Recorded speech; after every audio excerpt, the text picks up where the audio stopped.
Hey, it's AnyaDoula, and you are back with the Doin Motherhood Podcast with AnyaDoula, where we talk about all things Black mothers today.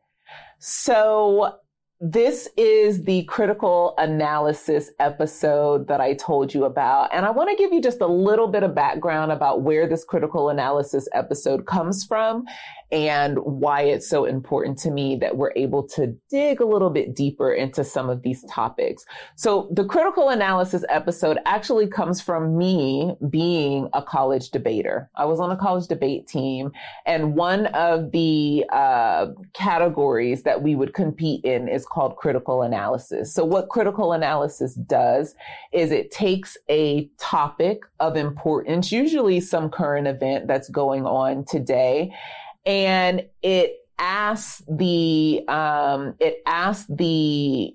speaker to take that topic and break it down to understandable levels using some sort of other media. That media can be music, television, film, movies, books, but it helps everyone understand some of the complexities, or it takes those complexities out so that it helps everyone have a better understanding.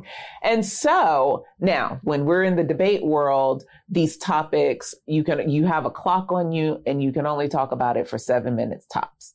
I think it was 7 minutes. I'm pretty sure it was 7 minutes. I'm going to go a little bit longer than 7 minutes, probably. I want to make sure everybody gets it and understands. And so here we are. So in the first episode of the Doin Motherhood podcast, I talked about being an empty nester and what this new life is going to look like, not only for myself, but for my son as he goes off to college. And I want to take a moment to dig deep into the conversations that I'm having. So I talked to you in the last episode about some of the conversations that I'm having with him so that I feel assured and confident that when he goes off, that he is going to be okay out there in the world, that we as his parents have provided him a solid foundation. And, we know he's going to go out there and do exactly what he's supposed to do. We leave room for error because that's what young people do. That's the life of a young person, right? We want them to have mistakes, make mistakes, and they're going to have some errors. But if he's rooted in a firm foundation and we're having these conversations now in preparation, I think it only will lead to his success. And so that's what we're talking about. All right. So I want to frame the conversations that I'm having with my son in this critical analysis. I'm going to talk about an old Oprah Winfrey show, an old Oprah Winfrey show in which she was talking to mothers whose children are now adults or have gone off to school. And those mothers were finding themselves having a really hard time letting go. And that is something that has come, as old as that episode is, because this was definitely like in the late 90s and early 2000s, but it has come up and it's come back to me as we're making this transition. So there was a woman who was having a hard time letting go. She was feeling that she was having all these, these fights and tugs with her young adult children who were off to college. And I think even, starting families of their own. And once Oprah and the experts started to break things down for her, the realization came that when our children become young adults, we have to learn how to parent differently. And the suggestion that was made was that she sees herself as a consultant mother and not as a mothering mother. And that has been key for me especially I told you that I have an older son who is now, out of grad school and working as a professional. And it was hard for me to learn that with him. And the episode did not come back to me at that time. So he and I were having some of those very push and pull, really hard conversations. And what it came down to, or what it comes down to, is realizing that if you've set a good foundation and, you've raised children who are aware of their surroundings, aware of themselves, and aware of their goals, right? That we can release and allow them to follow the foundation that we've built for them, allow them to follow themselves and allow them to follow the path that they feel they need to take. And our role is to be less of that kind of hovering and you need to do, and I need you to do, and you should be doing this, right? We pull all of that back because that's what we do inside of our households. But when they're out there, they're exploring, they're becoming who they are going to be in this world. They're learning how to have relationships with other people outside of us, and they need that space to do that. And we become consultants in that we offer what they ask for. And when we do that, that lets our child know that we trust them. And when we show them trust from the beginning, it makes it a little bit easier for them to go out and do what they need to do. Now, that's not to say that we pull ourselves completely out of the picture, okay? Because if I can just go to Mexico tomorrow, I'll be in Mexico tomorrow, right? So it's not pulling yourself completely away. It's not taking off all the reins all at once, but it's establishing a foundation of trust. So when I told you that I'm having conversations with my son about who he is, that's where that foundation of trust is coming into, We're having conversations about different scenarios that might play out. We're having conversations about very real scenarios that are playing out in his life and in our lives combined together right now. And so we're doing that. I'm doing that so that he has these little mini lessons in his last year at home where we can work on these concepts together. But when he goes out there, it's his world.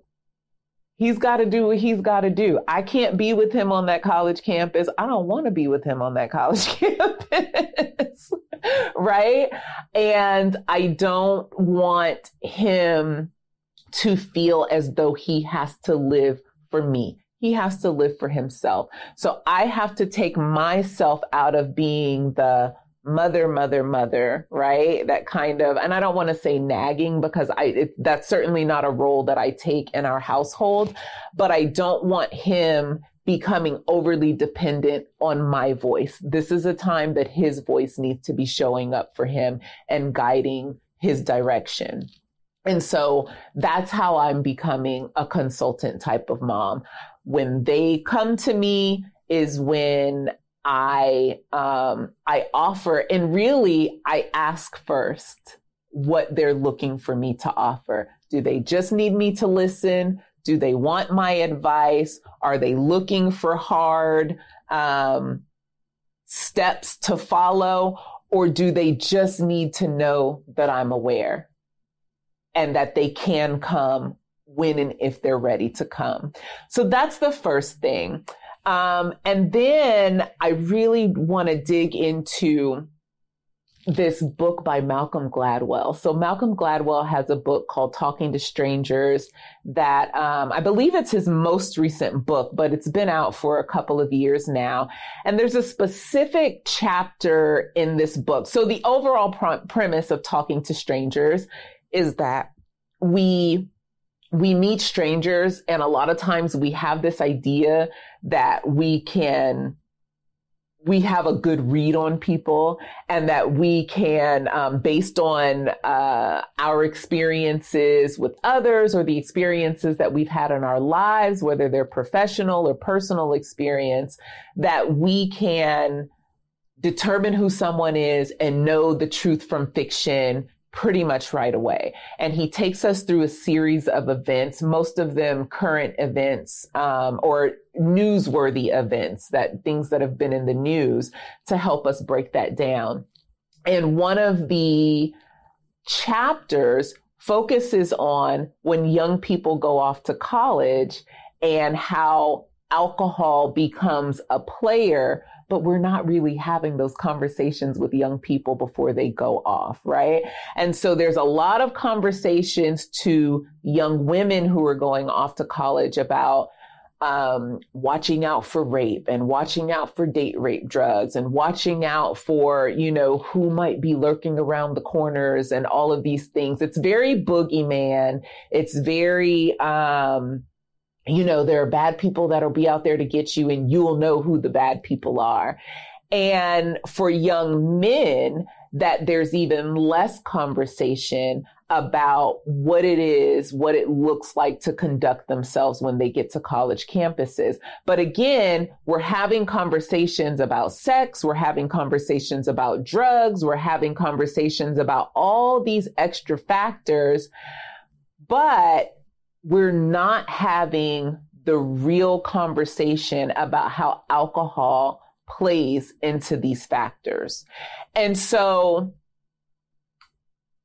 when I talk about making sure that young people have a sense of self-awareness and they have a sense of self-identification, we can talk all day long about don't do this and don't do that and providing scripts.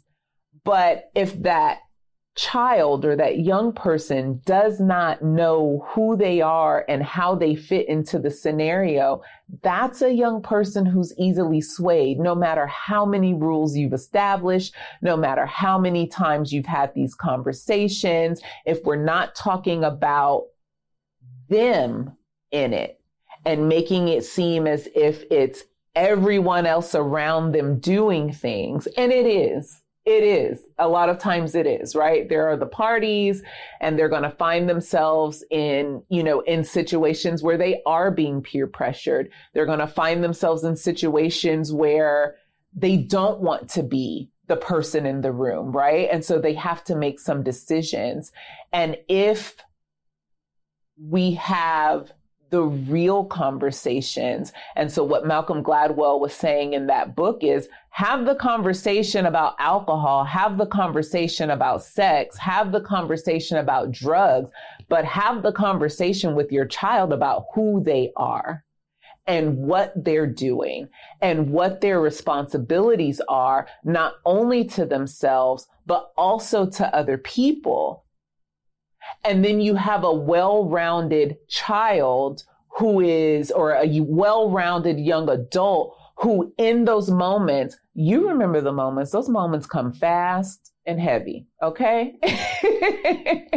And some of us couldn't get ourselves out of those moments free and clear. But when that person has a strong identity of themselves, they can rely on their voice to direct them through it. And that voice usually leads back to the voice that was at home, right? That set that foundation, and that child will go on, hopefully, to make the right decisions and do the right things in their lives. So I'd love to hear from you. I would love to hear from the listeners. What are some of the hard conversations you've had to have with your young adults? What are some of the hard conversations that you've had to have with the teenagers who are living in your home now? And what things are you doing to help them identify themselves? How are they self-identifying? And when I say self-identify, I mean, they know what they want. And so their spirit is what drives them. So that when they're making decisions, they're making the decision based less on what is my mom and dad going to think? Or what are my friends going to think? Or what are the people around me going to think about me right now? The voice that they're hearing in their head says to them,